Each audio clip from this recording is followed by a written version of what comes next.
Get started. I'm excited to be here with everybody. I cannot believe I am the first session of the Data Summit. It's really exciting to kick it off. I'm excited to be here with you today. I know this is a really challenging time that everybody has so much on their plates to plan for right now, and I hope that this is something that's going to help you to save time throughout the year. So this can truly be an investment right now, and that you'll be able to be more effective with your leadership team and also for your students.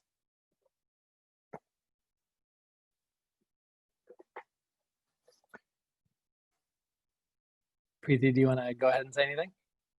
Yeah, I just wanted to say something really short. I'm really excited that everyone was able to join us on a Monday morning at 8 a.m. for kicking off the Data Summit. I think this is going to be a really great week. So feel free to reach out to me if you have any questions and attend any sessions throughout the whole week that you're interested in. And I'm excited to kind of listen to the session and be a part of Kenli's kickoff. Great, thanks so much, Preeti. So what we're going to be talking about today, first I'll just do a brief introduction, who I am, and make sure everybody has the session materials. And then we will go into what boards want. That's sort of a precursor to understanding what we want to do for boards. And we'll go into the 3 steps to streamline board reporting. And if we have any time left at the end, we have reserved that for some action planning so you can actually do some of the work. Although I am going to build that into step 3 as well. So first section, introduction, who we are. I work at Empower K-12. If you don't already know me, I'm the managing director there. At Empower K-12, our mission is really to empower education leaders with the right information, relevant skills, and proper systems needed to continuously improve education institutions. We truly believe that we can close the achievement gap here in DC compared to the national not low-income white students. By 2029, that's when NAEP will be next held.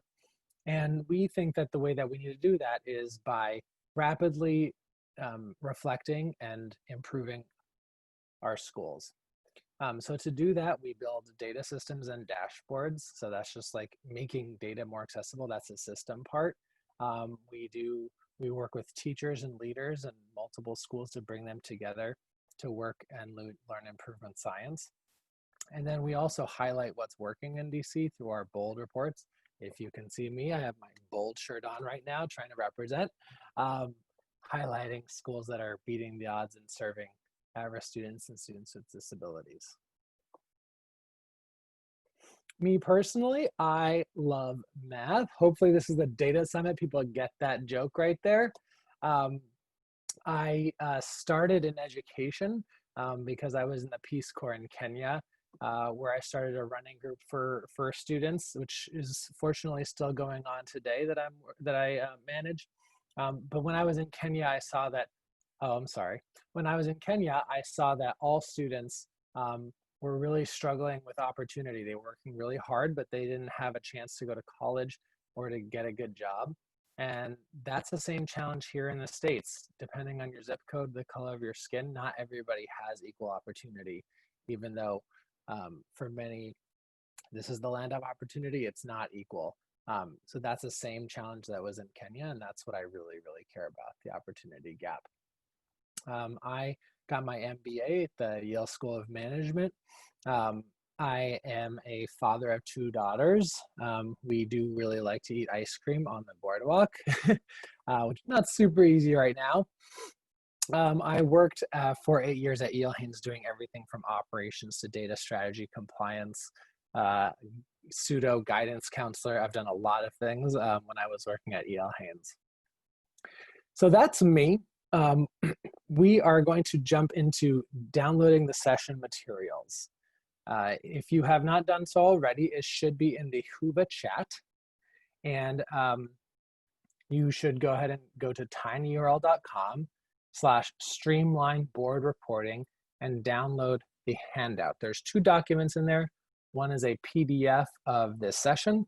The other one is a .docx of the handout. We are going to be using the handout extensively, so go ahead and download that and open it because you're going to be taking notes in there, and there's going to be reference material in there as well.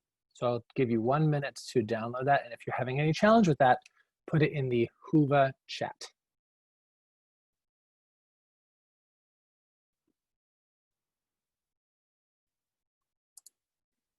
And I'm going to go over and check out the chat while you guys are doing that.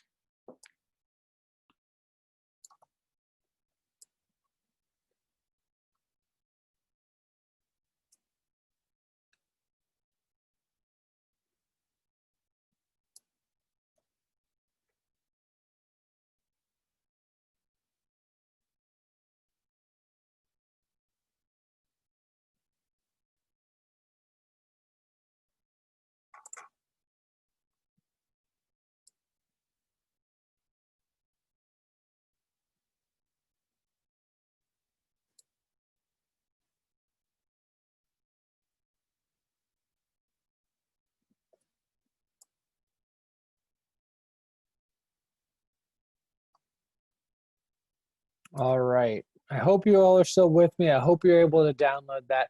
I'm going to keep it moving because we are already slightly behind. We're about to catch up. So let's get into what it is that boards want. Well, you probably already know this. I'm assuming you all work with boards. But the big difference between the executive director and the board is that the board is ultimately in charge of oversight and how the school is doing. The executive director is helping to shape the vision of the school in partnership with the board and set the strategy in partnership with the board, but they're really turning that strategy into reality. Now, the executive director has a lot of strengths in terms of being really understanding the ins and outs of the schools and the school and what's happening in the school or schools. But the board does have strength in terms of bringing in outside expertise. They may have expertise in facilities or finance or marketing or fundraising or all sorts of different things, but they also may not be experts in education. And in fact, they may know quite little about education. So that can sometimes lead to challenges where they want to understand what's happening. And because they have this pressure about oversight, they may ask for lots and lots of details. And that can lead to what feels like overreach. On the other hand, executive directors have a real challenge in that they have so much work to do. Sometimes it can really be hard to, to truly be strategic when you have so many things coming at you, so many priorities. And it can be hard to communicate both with your staff as well as with the board in the way that you'd want. And then it can start to feel like a real drag to report to the board because of all the other things that you have to do.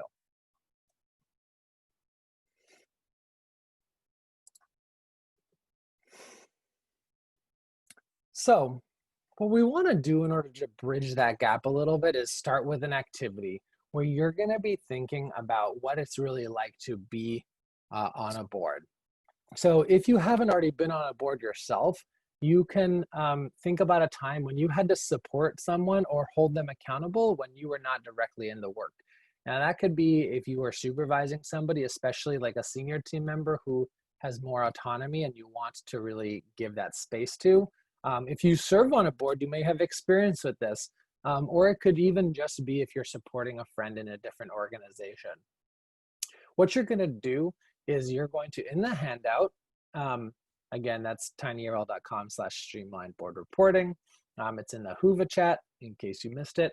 And you're gonna take 3 minutes, I'm gonna time 3 minutes, and you're gonna think about the following 3 questions. What was the situation? What were the challenges? And what could the other person have done to make your job easier and more impactful? Now, this is gonna feel a little silly and sometimes people don't like to do this, but actually visualizing and putting yourself in that situation can help you empathize and better understand the people you're working with. So even maybe try closing your eyes with this activity. I'm going to give you 3 minutes to answer those 3 questions. In the handout, there's space to write. I've already made space. And then put your answers to question 3, what could the other person have done, in the Whova chat. That way we'll know that you're with us, and it'll give us a place to see what people are thinking. All right, let's do 3 minutes starting now.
All right, you've got 1 minute.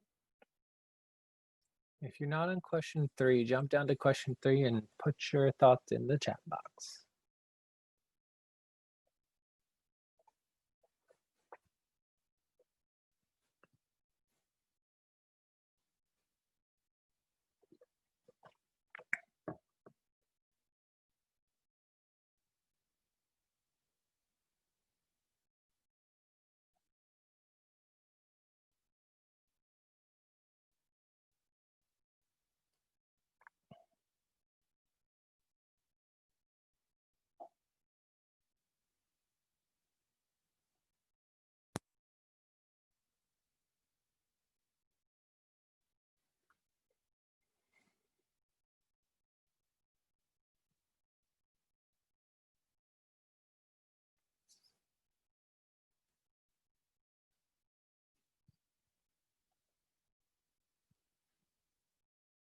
All right, folks.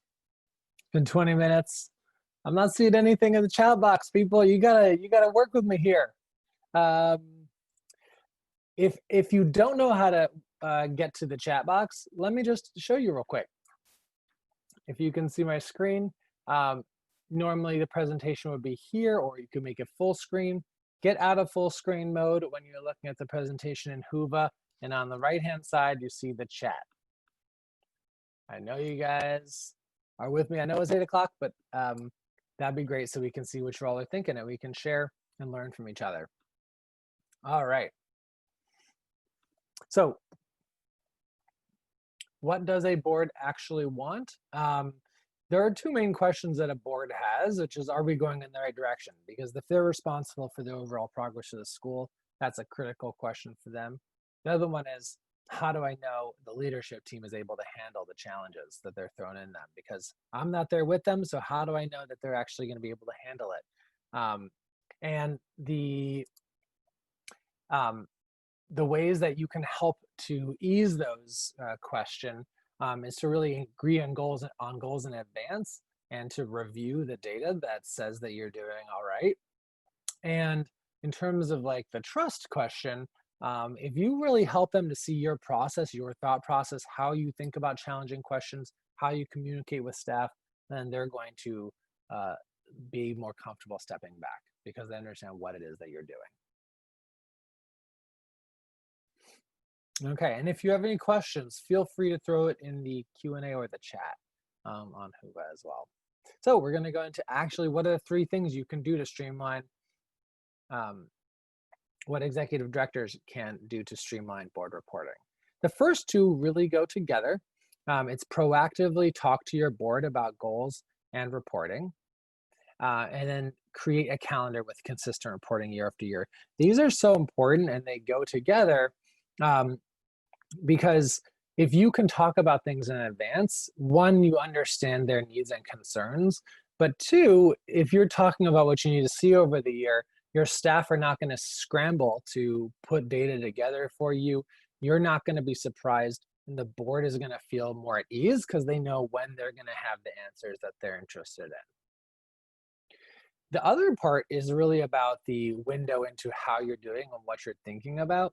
You need to, if you're strategically making decisions as a leadership team, first of all, you just want to be doing that in general for yourself.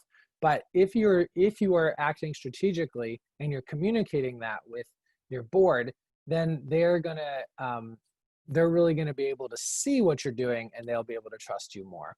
So that is really more a question of trust, but it also makes everything easier because they don't have to micromanage and ask you as many questions.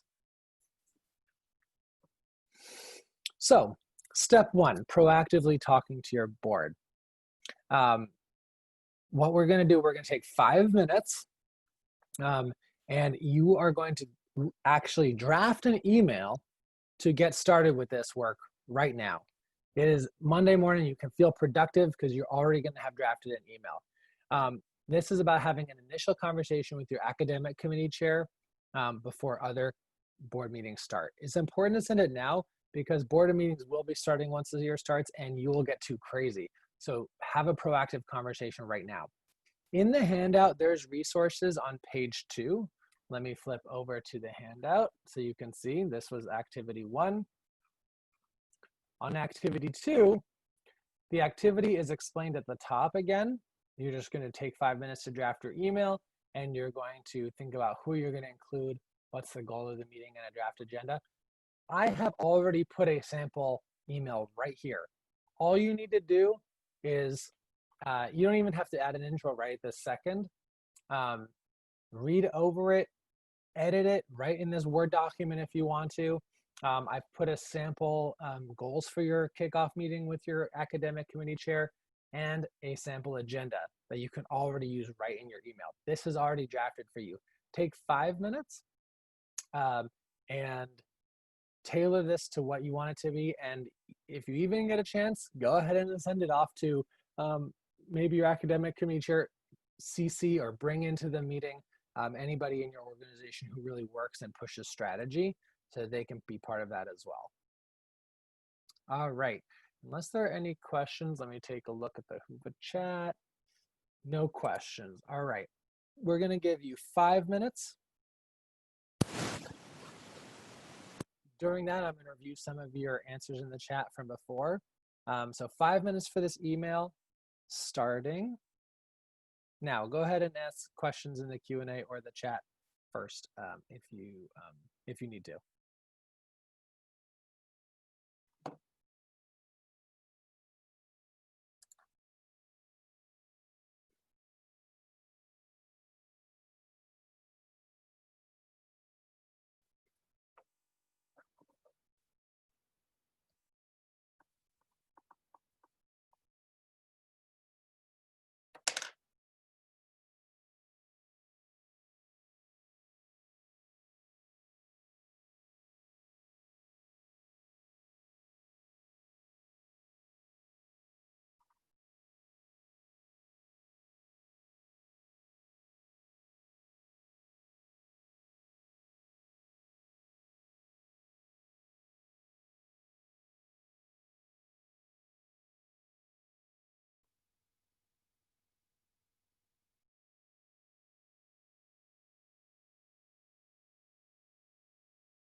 All right, we have about 3 minutes left. If you're just joining us, go to the Whova chat. You can download the session materials at tinyurl.com/streamline board reporting. And there's a handout there with a sample email that you can edit. And we're editing the sample email right now to get your conversation going with your academic committee chair.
All right, we have a little less than 1 minute left.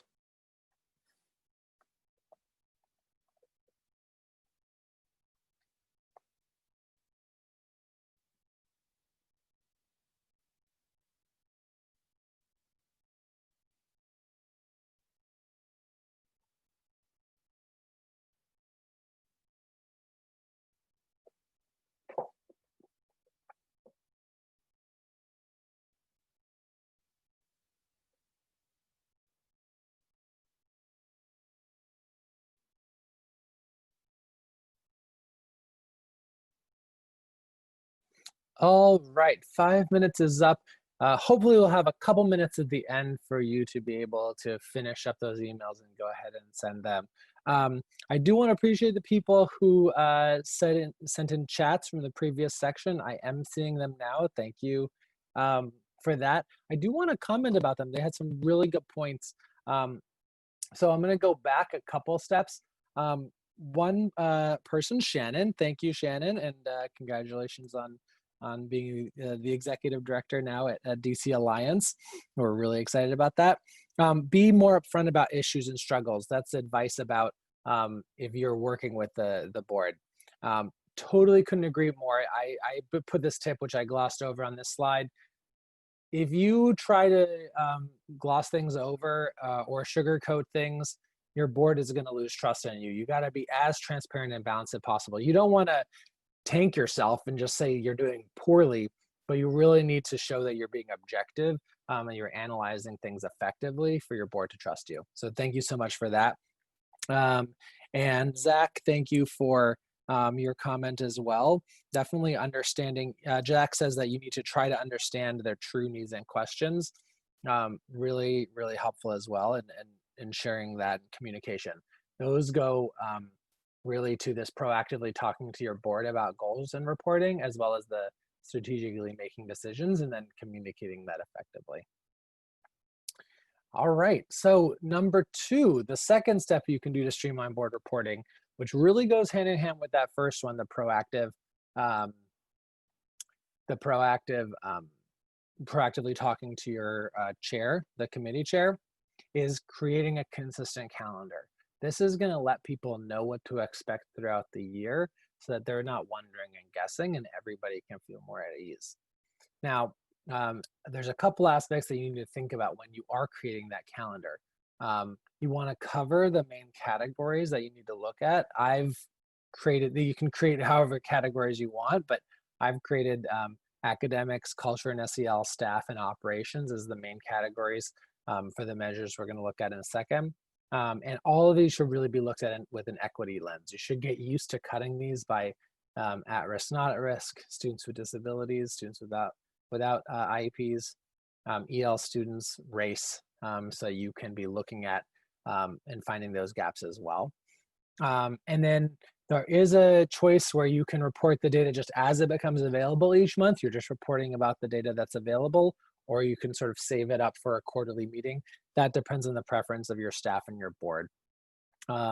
I sort of took the approach of doing it as it was available. I sort of did a hybrid approach in the calendar in the handout, but you can do it how you'd like. And I would say that you should try to use the same calendar every year, the same measures generally. You can tweak them, but if you use the same thing, your staff's going to get better at reporting on them more efficiently. Your board is going to get more used to looking at the measures, and you won't have to explain everything every single year.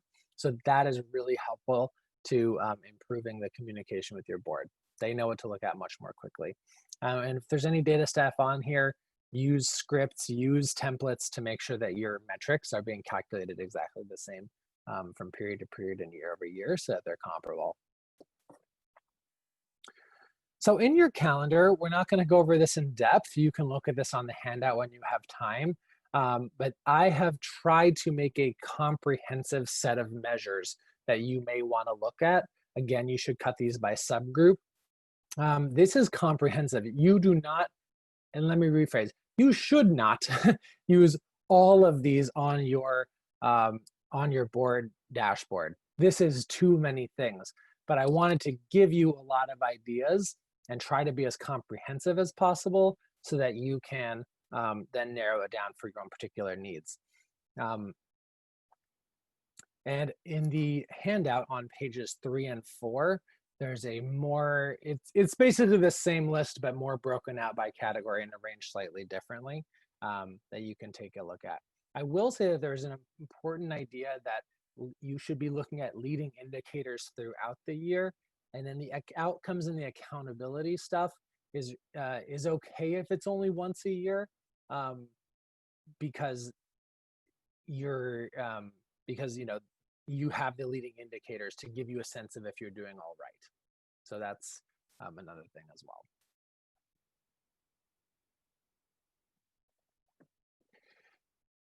In terms of the actual calendar, it is way too long here. I'm going to flip over to the handout. If you're on the handout, you can scroll down to pages 5 through 7. And what I've done on the calendar, on the sample calendar, I've taken all of the measures that we just looked at and I separated them out. Again, because all of this reporting, you should not just be doing this for the board. You should do this for your own as a leadership team. You need to figure out what it is that you wanted to know to answer the question, how is my school doing? So I've broken this down. There's a lot more stuff under the leadership team review. Not all of it's going up to the board level. And I've staggered it. So you can see that first in July, when park results come out, leadership team will be looking at it. It's still embargoed. It's not supposed to be shared with the board.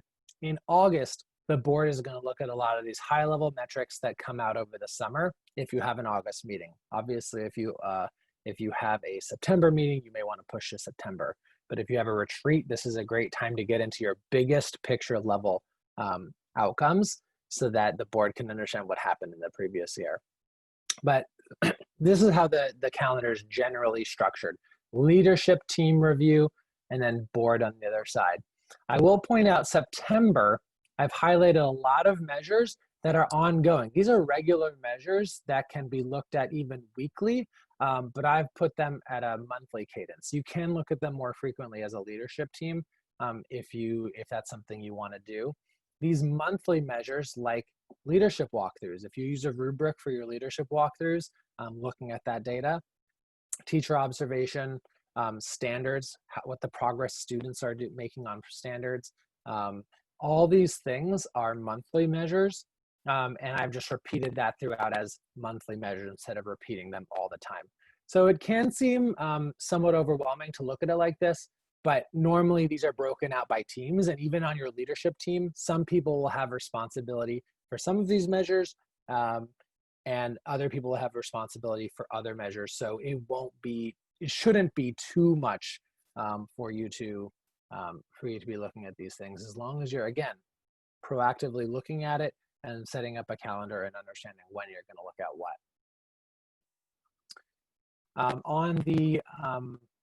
On the 8th page, I have the same kind of thing, but I've restructured it and sort of cut it down from a word perspective for the board to be able to just see it in one place, in one page for the whole year.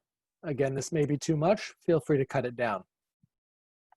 We're going to take 5 minutes now again, and you are going to go ahead and take a look at the calendars. And this is really a time to ask clarifying questions or probing questions, maybe more clarifying questions for now, but you could ask probing questions for the other participants on the meeting. Put it in the Q&A section of Whova, and we can go ahead and answer those questions, and other people who look at the session later as well, because this is being recorded, will be able to see the insights that you have from that question and answer as well. So we're going to take 5 minutes to go ahead and look at the calendars and put questions in the Q&A section of Whova. All right, we are going to start at 5 minutes now.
That's about half the time, about 2.5 more minutes.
All right. So, thank you to Shannon for putting a question in the chat. She asked what data should be should go to the full board versus the academic committee. The academic committee should feel free to dive into different aspects of the full dashboard. They should pick the most important parts, not the executive director or the staff, but the board members on the academic committee should pick the most important parts to go to the full board, so that the full board doesn't get into the weeds. However, the full board should have access to all the data so that if they want to dive into the data, they can. You should still maintain full transparency about the data. Great question. Thanks so much, Shannon. All right, we're going to dive into the last section, which is strategically making decisions as a leadership team. Now, this is just really important because you want to be strategic, you want to be making decisions in the most effective way possible and translating that into action. And you just have too much to do to not be strategic and not prioritize. So, I've broken this down into the basics. You already know about strategic planning, but use a strategic plan within the year, prioritize to make sure that you know what you're doing and what you're not doing. And so the key things that you truly believe are going to help you improve over the long term. If you have something that you believe is going to work, tell your board about it at the beginning of the year and then stick to it. And you should encourage them to keep you accountable to that thing. If you truly believe it's a priority, you should be able to stick to it. I suggest that you pressure test sort of in your mind. Imagine that things are getting crazy in the school year. Are you going to spend time reviewing your progress on this priority? Are you going to spend the time to step back and really keep looking at this priority over the course of the year? If the answer is no, it's not a priority. So that's just a helpful way to quickly check your priorities and make sure that they're really, really important to you. The next part, once you have a priority, is actually checking how you're doing on that priority. Make a plan and then evaluate your progress frequently. It can be daily or weekly. I put monthly on the leadership on the calendar, but really you want to be adjusting in the moment. You only have so many months. It may be too late if you wait a month to really check on your progress. And the main thing is, like in your weekly team meetings, have a structure so that you can keep your eye on the top priorities. Put it at the top of your agenda. Put your priorities for the year on the top of your agenda so you keep being reminded of them and you're forced to think about them and really make sure that they're important. And the last part, which we often forget about, is actually communicate. John Cotter, in the link on this slide, which again is on the PDF in the materials, says that you really should be communicating 10 times more than you think.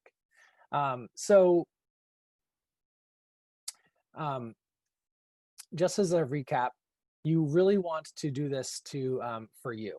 This is not for the board. It's going to benefit the board, but you cannot frame it as you're doing it for the board. Otherwise, you'll never do it. So do it to continuously improve your school.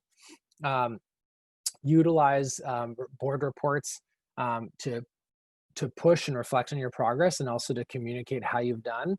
And then use the reports that you make to actually communicate your staff. The reports you make for the board, it's actually a great opportunity for you to be pushed to reflect and then use that not just for the board, but also for the rest of your leadership team and even for your staff to communicate how it is that you've been doing. All right, real quick example with strategic decision making.